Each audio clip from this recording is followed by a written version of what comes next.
Stephen Covey did write something called "Begin with the End in Mind," which is another one of his habits of the seven. And there he is now. So begin with the end in mind, which is always talking about where do you want your life to be. And it was a phenomenal excerpt where he talks about it on his CD. And he talks about a funeral, and you get to this funeral, and you're in the back of the room, and people are somber, they're talking, but you can't quite hear it. And there's a sermon going on at the front, and he's talking about someone's life, and you're not quite gauging what it's all about, really. And you come to a realization that the funeral is actually your funeral, and that's why you're at the back. And one of the big things that Stephen Covey talks about is on your headstone, what would you have people say about you? What would you, in the auditorium, in the church, in the wherever you are, what would you want people to say about you? Would you want them to say he was a great leader or a great dad? Or would you want them to say he was really focused and helpful to other people? What would you have said? And I think people do sometimes say, yeah, I want them to say I want to be a caring dad and blah, blah, blah. But we've also got to remember we're all different. So you've got to think about what do you want? And I always kind of liken it to say, well, at the end of my life, I want good holidays with my family, and I want that. I want to do more of this stuff, but live, and I'd love to do what Stephen Covey did, where he had audiences across the world. I'd love to do that, if I'm honest, to try and motivate people to take hold of their lives and really push forward, as well as have my accountancy business. So I'm really greedy about that. But I'm very clear on what I do want, but I'm equally clear on what I don't want, and that is a 9 to 5, which is not stimulating my brain, doesn't provide me with a challenge.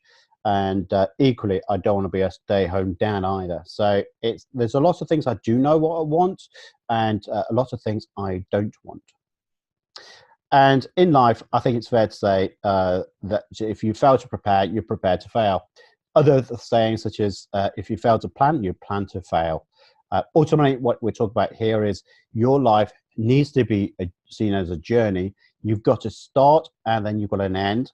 And you'll need to start plotting where your life is each year. And it might be like this, whereby you've got several years going through the 17 all the way to 22. Obviously, we're in 2019 now.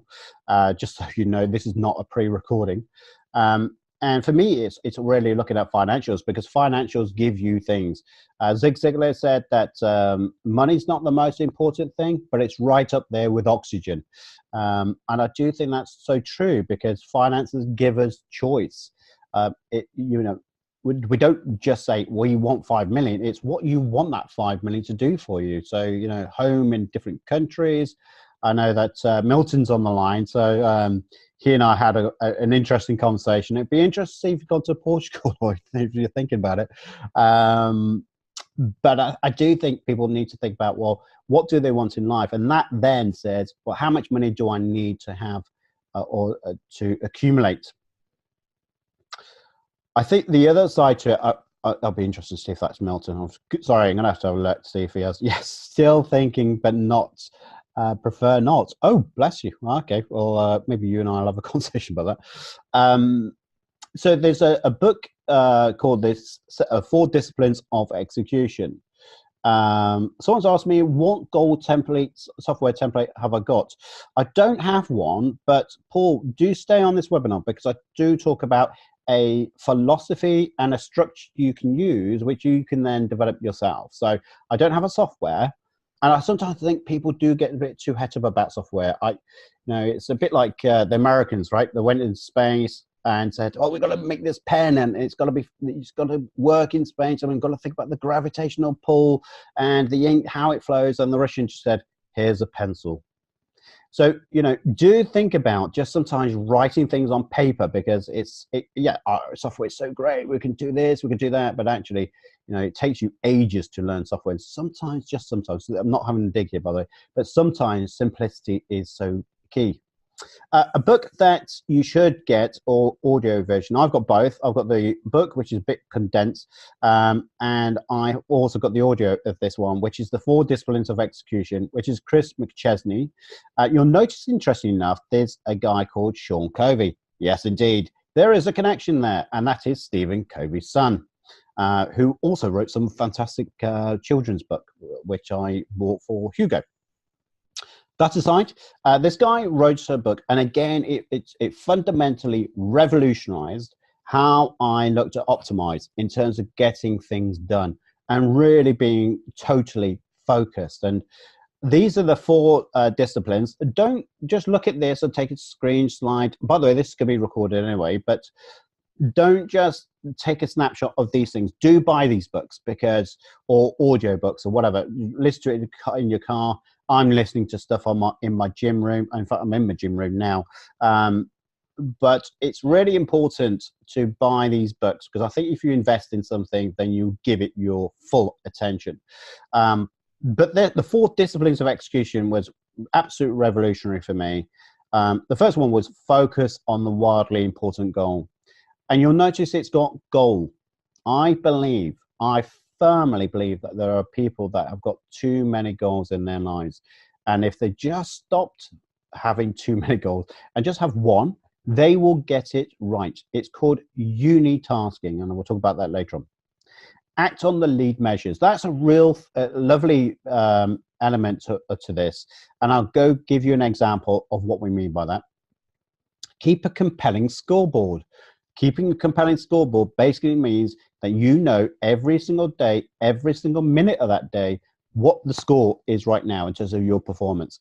Now, for anyone that is on here that puts the receipts in their bin liners and then does their tax returns because they think it's for the tax accountants, I will kick your butts. I will promise you I'll do that. And I mean that sincerely for you, okay? Because if you just store information about your financials and you lock them away and you say, oh, I'll get onto that later on. No. Your finances is your future. And to pay such little attention to it is meaning that you're not bothered about where you're going in life, especially when it comes to your finances. I'm sorry, guys, but I am very passionate about this. And it's one of those things when I was in corporate world, I used to say, well, where's your measurements? How are you focusing on what you're doing today? And when they say, oh, I'm not quite sure, really, I'll be like, what? This organization is paying you. And the same applies for your own stuff. And we'll talk about scoreboards. So scoreboards, Chris McChesney, funny enough, talked about sport. It could be anything, but let's talk about sports. If you've got two teams that are playing with no scoreboard, the way that they play is very different to two teams that are neck and neck at 2-2 if it's football, or 15-15 if it's basketball, or whatever you name it. It is very different when you've got a scoreboard. And our team at work, Optimize Accountants, have a scoreboard. It's shown on the whiteboard, so it's not hidden on an Excel spreadsheet. It's right there, and it says how many have you delivered in terms of self-assessments, tax returns, how many of you are done right first time. And those scoreboards are visible to everyone, which is, funny enough, leading on to create a cadence of accountability. There's nothing like having someone tell you that you're not achieving or you're not doing what you promised. There's, you name it, you can have someone called a mentor who you speak to every month. You could have a board member, or you could have someone like a buddy system whereby you got two people who at the end of each week say, okay, you said this week you was going to deliver this. Have you delivered it? And it's such a powerful thing when you say, I said I did. And that's a powerful, powerful message. No one likes to go into a meeting and say, I haven't delivered, albeit there are a few people like that. But I would always say, have that kind of accountability there so you know that you're going to get things done. So just to reflect on this, the focus on the one, so it's just one goal, unitask, not multitask. Act on the lead measures, tasks that affect the score. Okay, and we'll go into a bit more detail about that. Keep a compelling score on the wall, not on an Excel spreadsheet, not on your laptop where when you close the lid, it's gone. There is nothing worse than having a scoreboard that's in your bedroom. And I used to do this, by the way. That's really sad. I think I've taken it too far. I had a flip chart paper in our marital home for about 2 years before Louise decided that's enough, it goes. And then it moved into a living room for about a year. But ultimately, what it was telling me is I haven't done what I said I was going to do, kick my butt, because I ultimately want to get where I want to be. So I want to get where I want to be quickly and efficiently and happily. Create cadence. So we have board members now for our business that holds us to account. And I want to set this session up really, whereby eventually what I'm going to try and do is build a system whereby we all come on board with it. And I don't want to create systems really or software as such, but maybe it's just even written down paper. And you send it in to say, right, these are the things I'm going to do. Or even the chat box maybe later on. And I've got to find it. Paul's going to love this. I'm going to find a system within this system to help us do it. Okay, but Paul's just for a little bit of, for argument's sake, counter what I said earlier. Let's start with this. This is a great analogy. Results do not happen by themselves. So I'm talking about weight loss here. It's the easiest one, to be fair.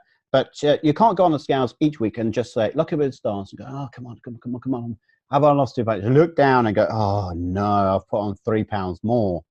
Hope doesn't work, okay? I know there are these books called, I can't even remember which book my mum reads, but it's out of my mind because I just think it's ridiculous. But basically, you live on hope. I always believe that you've got to directly influence some actions for you to get what you're after. So let's just talk about weight loss, how it works. And you'll notice now I'm put in consume less calories, so eat less or eat healthier foods, more importantly, plus exercise more equals weight loss. And you'll notice I've got lead measure, then lag measure. And you'll notice that a lag measure is on the scoreboard. So the weight itself, the actual dial on your weight machine, is a lag measure. What Chris McChesney said about this was, actually, you can't influence that on its own. You can't just look at the stars and hope. Actually, you've got to work on the lead measures. So, consume less calories. Well, maybe could you monitor how many calories that you've consumed for a period of 2 weeks, for instance? And can you go onto your exercise machine? So my exercise machine right behind me, or right in front of me, I should say, will tell me how many calories I've, disposed of? Exercised off, I don't know, but ultimately it will tell me that I've done 400 or 500 calories this morning, which is half. It's about a quarter of what I eat probably, but I can influence those. So the lead measures are what you can influence, and those are the things that you focus on. You can't focus on the weight loss, forget that. But if you focus on the consume less calories, focus on the exercise more, you'll bet your bottom dollar that you will lose weight. Okay, that's the theory. And to be honest, isn't it a good theory? If you focus on consuming less calories, exercising more, don't you think you'll lose weight anyway? But focusing on those two things helps you to achieve your goal. And so you could do something like this. This sits on the wall. So funny enough, when I wanted to lose weight a long time ago, I would put this on my fridge of my kitchen. And at that time, we had a nanny. We had a cleaner come in a couple of times in a week.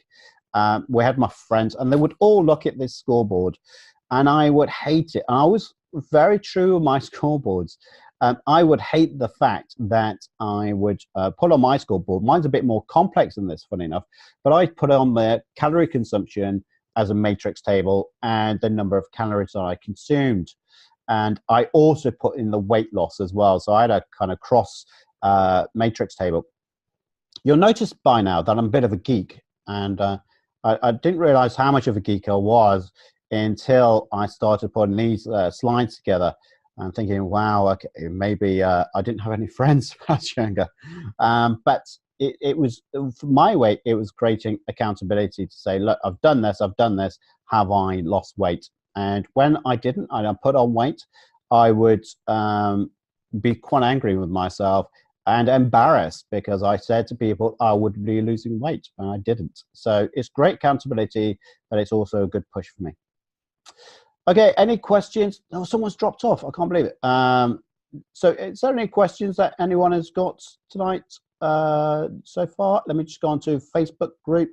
Are you enjoying this, by the way? Don't keep silent. Please don't be watching TV either. I will get a piece of software that will tell me, another one for you, Paul. I will get a piece of software that tells me exactly who's watching this properly, and I'll be testing you later. So what are your goals? Let's get right to it now. So this is the kind of the crux of tonight's session. Goals, good questions to ask. What will it give you? If you're thinking about a goal, and I'm talking about weight loss again, but it could easily be profits. It could be, oh, by the way, don't think of, I know there are lots of people out there that say, I want 10 properties as a goal. And I kind of think, that's the wrong goal to be going for, because I can give you 10 crap properties right now that makes you no money at all and guaranteed not to have any capital appreciation. So the question is, what do you want from that, whatever you think, 10 properties? I want £10,000, and that's something I'll debate with you all later on. But it could be something I want £4,000 net profit so I can enjoy it. And what it will give me is a guaranteed holiday every 6 months. I've got a bit of choice as well of not working so much at the weekends, and I'll feel great. But the next question is, what if you didn't achieve it? So back to my example before, where I was trying to lose weight, and the big thing for me is, okay, if I want to lose 2 stone in 6 months, which is not, that should be easily achieved, right? 2 stone, 6 months, come on, I'm not a loser. But if I want to lose 2 stone, how would I feel if I didn't achieve it? And straight away, those powerful messages in my head, how would I feel if I did achieve it? Great. How would I achieve it if I didn't? Wow, gutted and disappointed in myself that I'm so weak-willed. That's the ultimate thing, isn't it? Is how do you feel about things?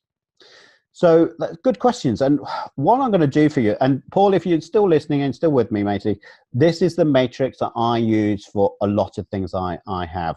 Now, you'll notice it's a cross table, and you'll notice I've got 3 goals, which is profit of 10K per month, lose weight, as we talked about, or a new business, which is just being new and creative, basically. And what you're trying to do is compare one against the other. So almost what Anthony Robbins used to say is the analogy of, okay, you've got a choice of 2. Which one would you take on the plane? So you're at the airport, you're at the carousel, you've got to put on your luggage on the plane. But the lady says, you can only take 1 bag, sir, or mom. And you look at your bag and say, oh, which one do I take? Which one do I take? Okay, I'll go with this one. And sometimes you don't know why, but gut feel sometimes is good. And what this is doing is trying to help you kind of identify goals, but which one is most important. And this is what I would call not the prioritization of your tasks to achieve your goals, but is actually the prioritization of your goals full stop. So what you've got to do is, what I would ask you to do for next session, if you haven't got a goal that you are clear about, maybe going through this process is going to be fantastic. For everyone else, if you start, and I'm just going to work out how I do this later on, but if you put in your chat box, please, what your goal is. What is it that you're trying to achieve? And I would go with a personal or a business goal.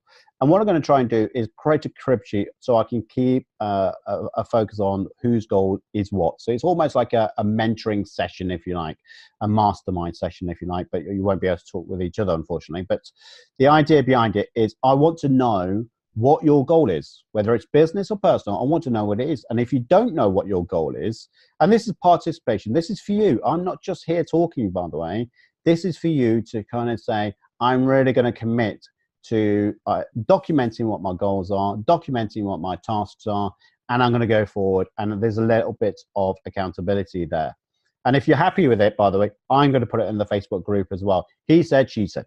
And that will create you that accountability. So every 2 weeks when we run these kind of sessions, and it will be every 2 weeks, by the way, then I'm hoping that it will help you move forwards.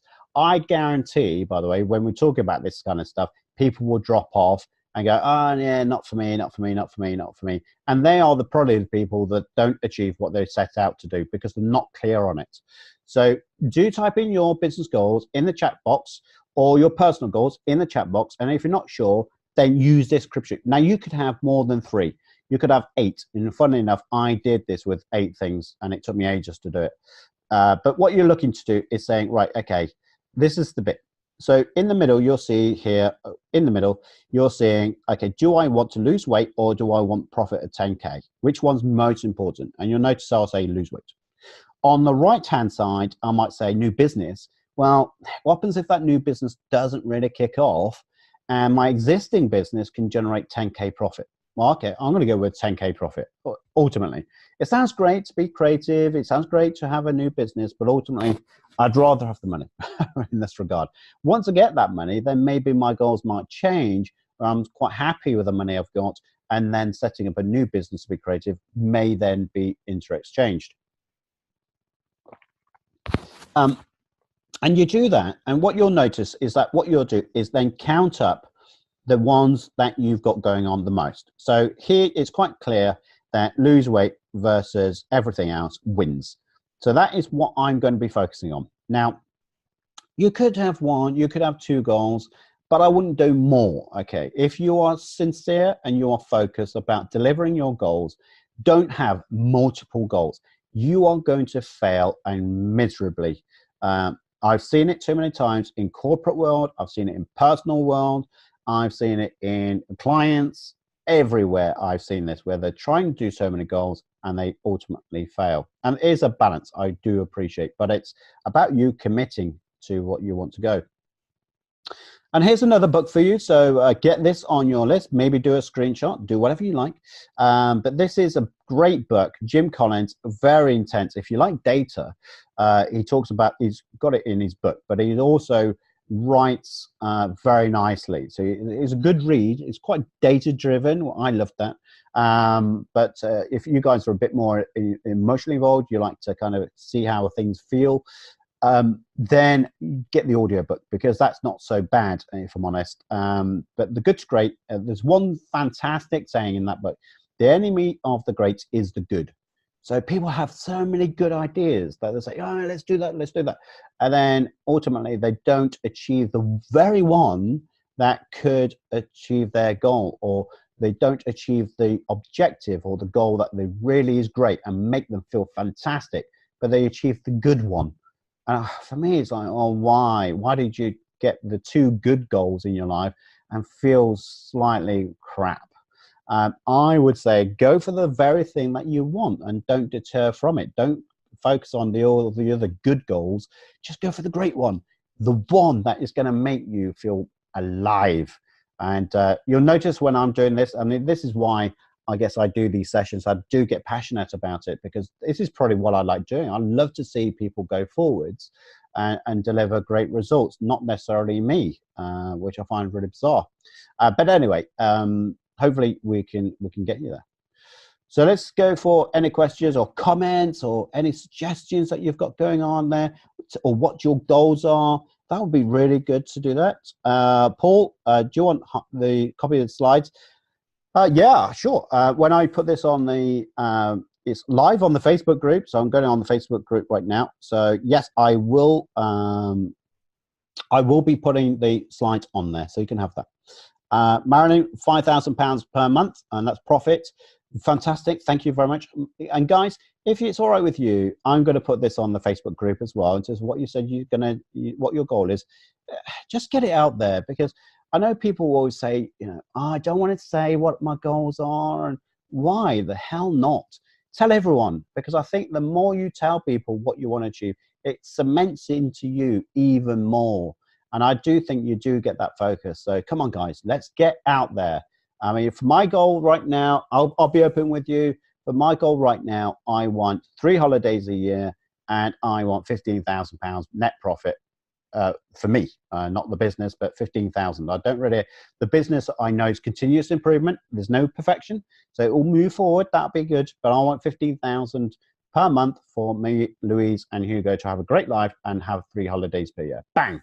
There you go. I'm being open honest, so why don't you do it with me, and let's get it out there, and hopefully let's move things forward, and let's get the Facebook group really kind of energized as well. I want to know what's going on, and maybe I'll create a subgroup. I'll find a way to do it. Paul, you'll be loving me at the end of this. You'll be saying, ha ha, ha ha. Software is all the way to go, and you said it's all about paper. So you've got me already. Can you send me the Facebook group? Yeah, you can just go onto that, but I will have a look at that. So, Paul, fantastic. Look at this. Business goals, 10K per month from property business, personal goals, write a successful book.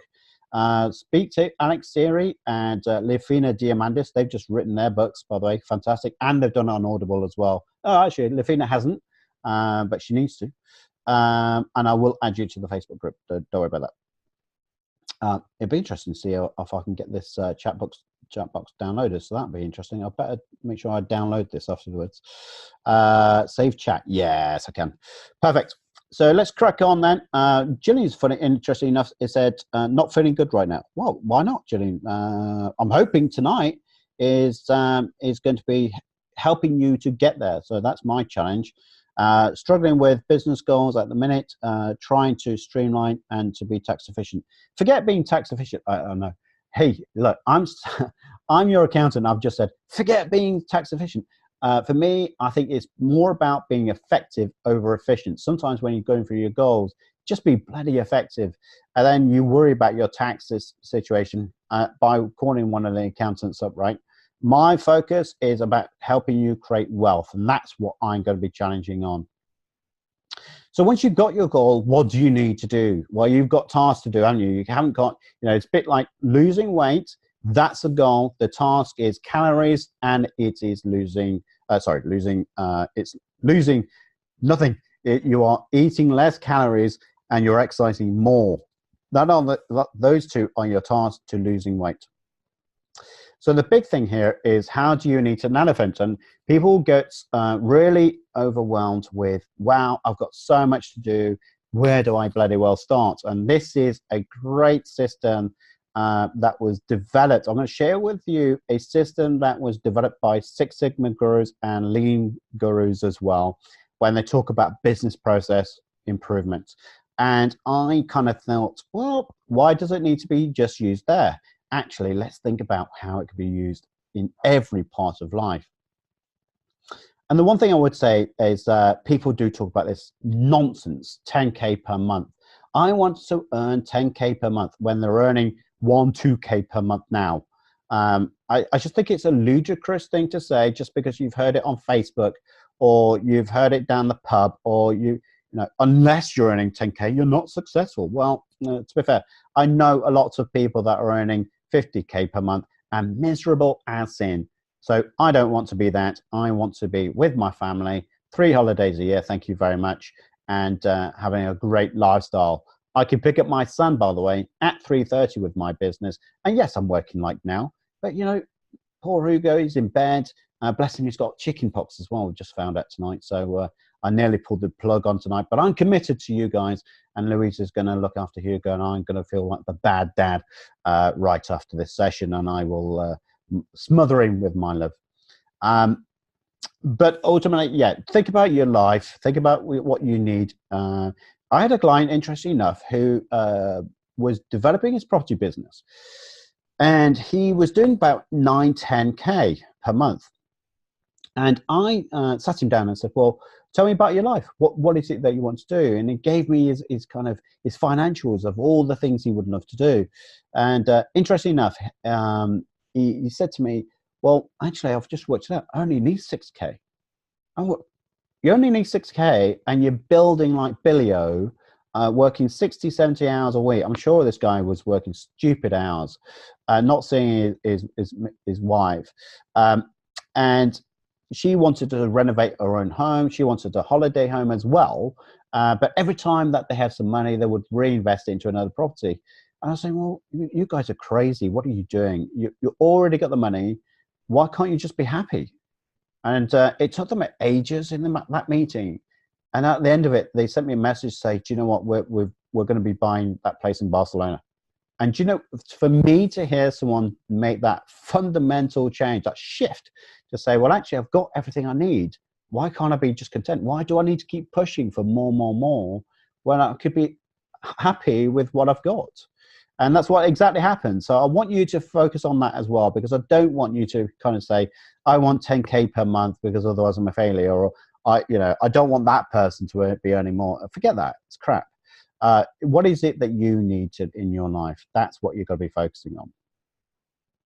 And by the way, I've not even seen who's in the audience tonight, and I'm not even sure if I can get in. So it's great to, oh, Barzan, you're here. Fantastic. Good to see you, my friend. So yeah, it's nice to see you all in here anyway. And Sebi's here as well. Seb's doing fantastically well in his business. So let's talk about what your goals. Let's imagine that you've got a profit per annum requirement of £40,000. Now, the way I do it is I break it down. I need to understand how that £40,000 comes about, because there's a lot of people out there, interesting enough, who will say 10K per month. And then when you ask them the question, well, where does that come from? And they don't know. It's like, what do you mean you don't know? It's a goal. You know, I want to get to London in my car. I know it's going to be a two-hour drive if it's a little bit with traffic, and I can get there with a full tank of petrol. I don't just set off not knowing where I want to go with minimum amount of petrol and no navigation system. You know, how do I, I don't know. Some people just kind of amaze me when they do that. I think it's all about really pushing down of what is it my goal is. So £40,000 per annum. And if it's a property portfolio I'm looking for, then I know, roughly speaking, that it's £100,000 rental income, it's £40,000 worth of interest costs, and £20,000 other costs, including tax. As an example, please don't criticize me with these numbers. These are just kind of give you an example of what I want you to do. So if you've got a £40,000 profit requirement, you need £100,000 worth of rental income. All right, £100,000 worth of rental income means that one house equals gives you a rental income of £1,000 per annum for one house per month. Sorry, and that means that the rental income over a year is 1 times 12, which is £12,000. So that's 12 months. So one house is per month is 1,000. And that's £12,000 per annum for that one house. So really what we've got to then do is say, well, if it's £100,000 worth of rental income, which we know we require, and you could do this with profit, by the way, you could easily do it that way. But I've just done it on income just to kind of give me the higher numbers. £100,000 worth of rental income required to achieve that £40,000 profit. Therefore, I know that it's £12,000 worth of rental income per annum per house, which basically means I need 8.33 houses to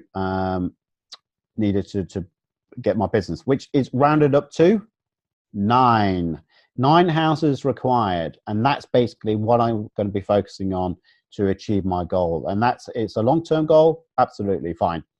But let's break it down even more. You see how much detail I'm going into, and this is what I would say you need to do in everything that you've got going on. So 9 houses required. I know that each house, as an example, if I'm if I'm buying in Nottingham, then each house may have a purchase price, including stamp duty, of £150,000. It's got £112,500 for mortgage. That means I need to deposit £37,500 into that property, into each property I'm talking about here. I'll go further. Wow, lots of detail. You can take these, by the way, I will put these slides on. It's a good call actually, Paul, because there's lots of detail here. But you then take those, that £37,500, which is a deposit. I know, roughly speaking, I would spend about £12,500 on the refurbishment. That's a bit top heavy, I've got to be honest. So you probably would go between 8 and 10. But let's go with £12,500 for rounding purposes. That now tells me that I've got £50,000 worth of cash required per property. And this is an interesting debate, because when I talk to people about where do you buy your properties and they want return investment, they always talk about, well, I'm going to buy in London because of capital growth. I'm like, but you've just told me that you want return investment. Why on earth are you buying in London for capital growth if your goal is return investment? Can you see that conflict? And that's the kind of thing I scratch my head and I say, I think you need to rethink this. And sometimes I get too passionate about it. And yeah, I don't want to bash people, but I do think when I need to stop people and shake them and go, no, think about this. What is it you require? Anyway, I digress, and I'm going on my bit of a rant again. So £50,000 per property is what I need. And clearly that means that I need £450,000 total cash to buy all these properties. Now, I'm not going to do this in one go. Remember when I said that we need £450,000, people would stop because they go, oh, I ain't got that money. I can't possibly do it now. And my view is, well, yeah, but this is over time, right? You're not going to do this in one go. You don't want to be buying 9 properties in one go anyway. Don't be crazy. You're going to phase this over a period of time. And this is where it's boiling down to. You need to kind of break down your goal all the way down in terms of what it is that you require. We go further, by the way, but I'm going to take a break because I'm just a bit worried that I'm getting a bit too energetic with you guys. And I don't want you to run away. I think it's trying to get Jillian saying she's consumed with all this tax stuff. Yeah, well, it's that time of year. Get it done. And then once you get that done, you can be happy again, Jillian, and move on with your necessary goals. Yeah, no one likes tax returns, right? I've got to be honest. I don't. No one does. It's a stressful situation for everyone. So completely appreciate where you're coming from. There are some people. So if you haven't written your goals down, please put in there. So enjoying the webinar. Bars on, fantastic. Love it. Glad to hear it. And no, Milton's going. I can't believe it. But Milton, please do go on the Facebook page and you can go there. Oh, he's already gone. But hopefully, you know, that's going to be useful. I just realized the time. I did allocate 2 hours for this, so, you know, please commit to a bit more time. I'm going to be done in about 20 minutes tops. So, and I mean tops, by the way.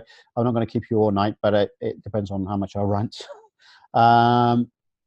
Paul saying, hi, the webinar advice you give is good. Keep going. Good. I'm going to stop now. Remember, the enemy of the great is the good. If I'm doing a crap job by just giving good advice, I'm giving up right now. So, yeah. Anyway, there I go again. I must stop. Let's go. Right, break down your goals into tasks. The big thing about when I was in consultancy, the Six Sigma, this is the Six Sigma model. By the way, me calling it the Six Sigma model isn't me trying to stand on stage saying, this is my model for public speaking.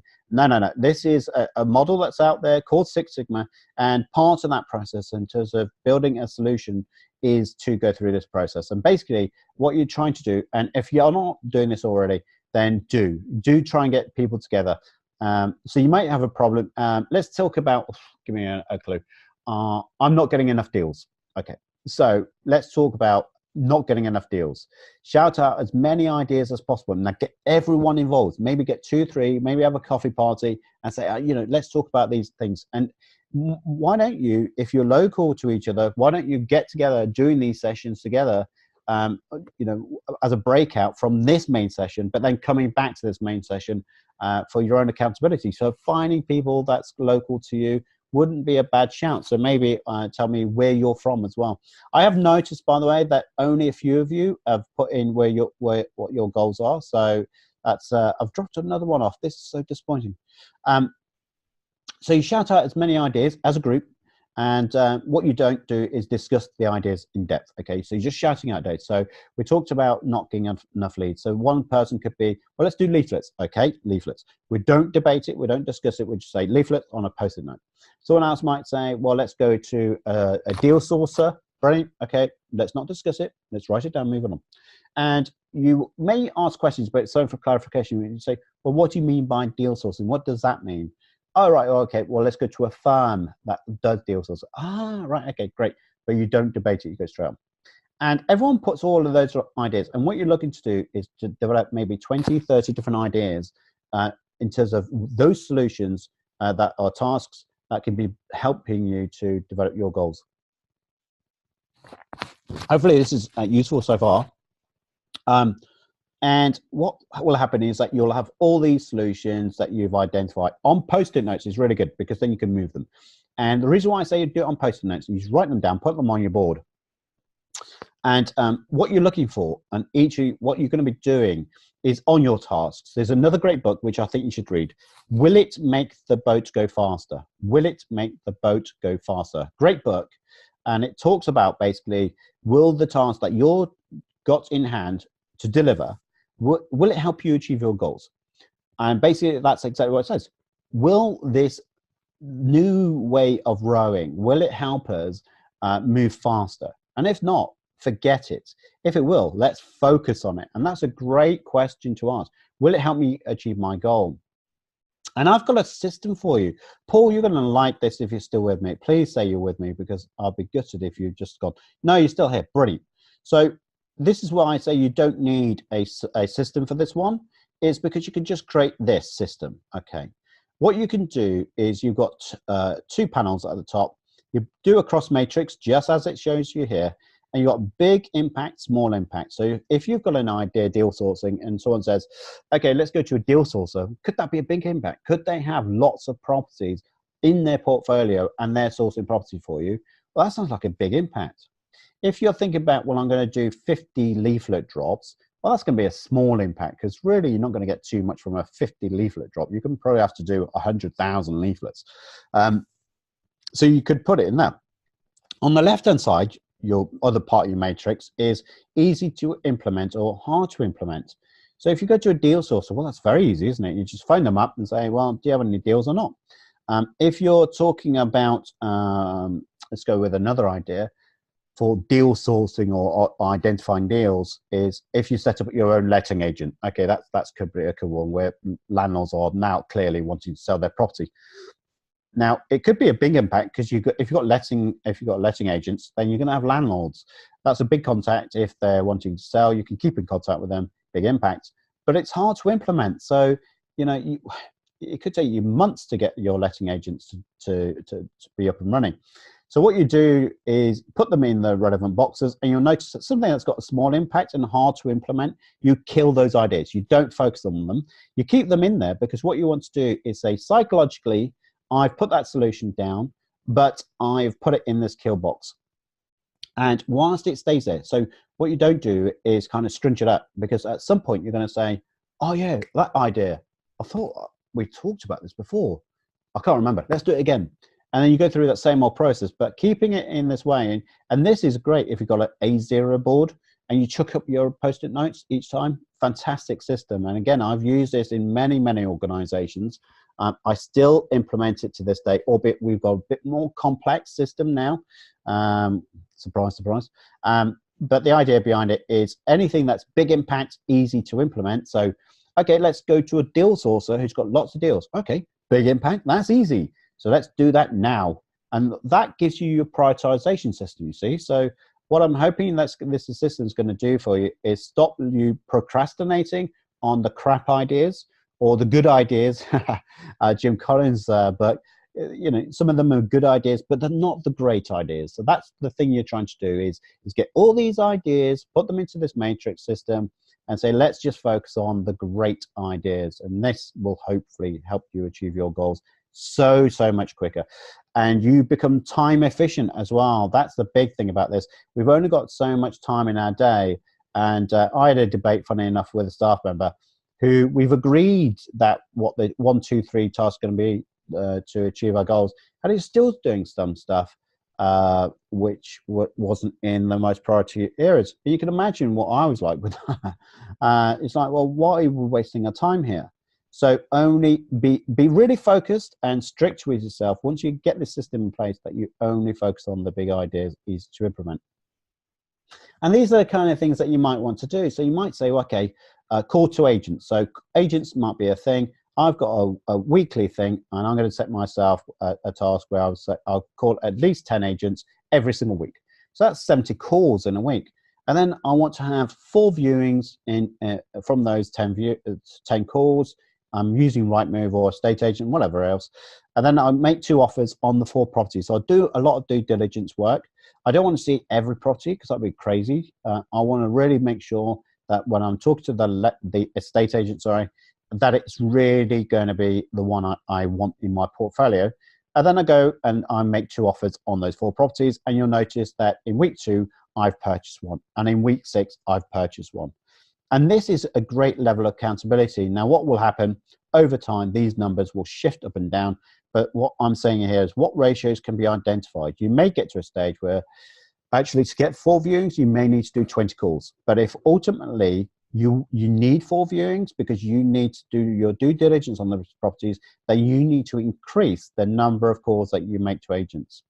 And therefore, you need to challenge these ratios as you go through and see the trend as you do these things and say, well, actually, what am I learning from this? How can I convert better?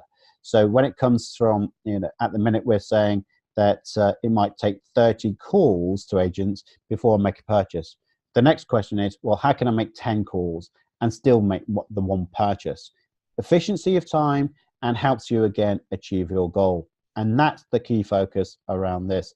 Great system. We have it in our business whereby we say, right, okay, you must do these number of draft self-assessments. That leads on to a reviewer. They do their bit and it's off to the client.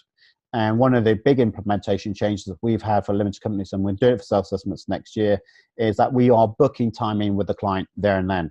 At the minute, what we've been doing is doing a draft set of accounts, and then we'll email that particular client with the details and then say, well, why don't you book some time in with us? Well, no, we want to be now proactive. That's a bit of a change. We want efficiency to get things done properly, and we need to make sure that it's fresh in the minds of our clients. And therefore, one simple change has made a massive impact on the way that we do things. And that's what you're looking for, guys, is say, okay, now I know what I'm looking to do. Will this help me go further? And how can I tweak it each month that I do this review? And there you go. That's now I've created myself a bit of a draft. So you noticed I said I needed 9 properties, and I've put now a crib sheet of when I'm expecting to buy a house. And what I can do is then put a tick every time I buy a house. Now from that, it gets further. Okay, so this is where it gets a bit more complicated, but what you're trying to do is once you've bought a property, you need to start budgeting using Xero, QuickBooks or any other system, and you need to put in the financials as we identified before. This is the harder stuff, but it's so important that you do it. So what you're putting in here is my expectation by January 21 that I'm making £4,000 worth of rental income from my properties, and down the bottom I've got £1,600 worth of profit. I'm creating this accountability because I'm now going to put it into my Xero or QuickBooks budgets, and that is going to help me make a comparison month in, month out. Where am I? There is no better system, I promise you, no better system than having a financial system like Xero, QuickBooks saying actual versus budget, and you have got a negative against your budget. That's basically saying you haven't delivered what you said you was going to deliver. These are lag measures. You can't directly influence them. But what it does mean, just going back to this slide, this means that if you work this through to say, well, this is what I expected, then you probably haven't worked on this hard enough. And these are your lead measures. These are the things that you can control. These are the things you can influence to help you get these purchase numbers in target of when you want it done.